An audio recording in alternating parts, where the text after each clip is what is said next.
नमस्कार. सर्वात प्रथम तर मातृदिनाच्या तुम्हाला सर्वांना खूप शुभेच्छा. खूप छान योगायोग आहे. तुमची लाडकी लेक तुमच्यासाठी गाणार आहे.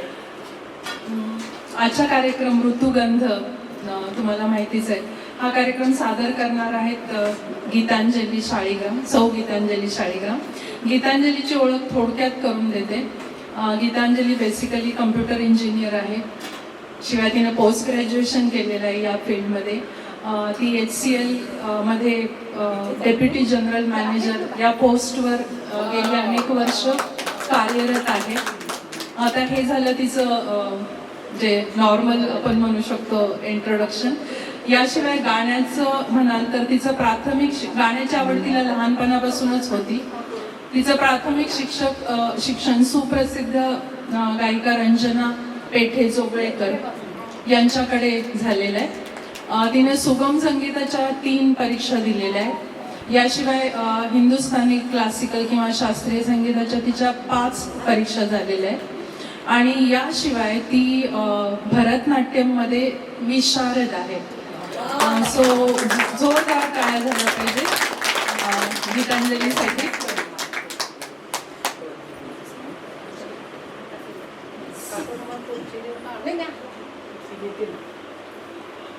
कार्यक्रमाकडे येताना साधारण आपण भूगोलाच्या पुस्तकात शिकल्याप्रमाणे मार्चच्या मध्यापासून ते मेच्या मध्यापर्यंत असतो तो वसंत ऋतू.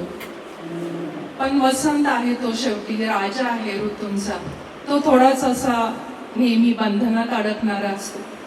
बंधनात अडकत नाही. थोडक्यात तो येतो आपल्या मर्जीने. पण जेव्हा जेव्हा तो येणार असतो तेव्हा निसर्ग किंवा सृष्टी तो आल्याच्या खुणा आधीच अंगावर बाळगत असते किंवा ल्यालेली असते. निसर्ग सृष्टी तो वसंताचे अलंकार आपल्या अंगावर ल्यालेला असतो. आता वसंताचे अलंकार म्हटल्यानंतर ते तर वेगळेच असणार आहेत. खूप सुंदर. सगळ्यात पहिला अलंकार ज्याचं वसंताशी अगदी आपण म्हणू शकतो घट्ट नातं आहे. पिवळ्या धमक फुलांचे घोस अंगावर घेऊन अलगद वाऱ्याबरोबर झुलणारा बहावा, ज्याला अमलताशी म्हटलं जातं. जागोजागी तुम्हाला दिसले असतील बहावाचे घोस. आणि तो पाहिला की अगदी डोक्यात फिट होतं की वसंत येतोय. दुसरा आहे वसंताशी अगदी आयकॉनिक नातं सांगणारा केशरी किंवा लालसर वेगवेगळ्या छटांचे लाल फुलांचे अंगोपांगी ते फुलं पांघरणारा, त्या फुलांनी थोडासा झुकलेला आणि त्याची रस्त्यावर कमान झालेला आणि त्याच पाकळ्यांचा सडा आपल्यासाठी रस्त्यावर सांडणारा गुलमोहर. तोही अगदीच सांगतो की वसंत आलाय. आणि तिसरा अर्थात आपल्या वेगवेगळ्या आकर्षक रंगसंगतींचे फुलांचे ताटवे अंगावर घेऊन संपूर्ण फेन्सिंग किंवा रस्त्याला सुशोभित करणारा बोगनवेलिया. याशिवाय अशोक आहे, ताम्हण आहे. तुम्हाला किती जणांना माहिती आहे माहित नाही. ताम्हण राज्य फूल आहे आपलं. जांभळ्या रंगाचं जे कागदी दिसतं ते ताम्हण राज्य फूल आहे महाराष्ट्र राज्याचं. कारण ते 1 मेच्या दरम्यान फुलतं. ती ताम्हण आपल्याला इथं दिसत नाही.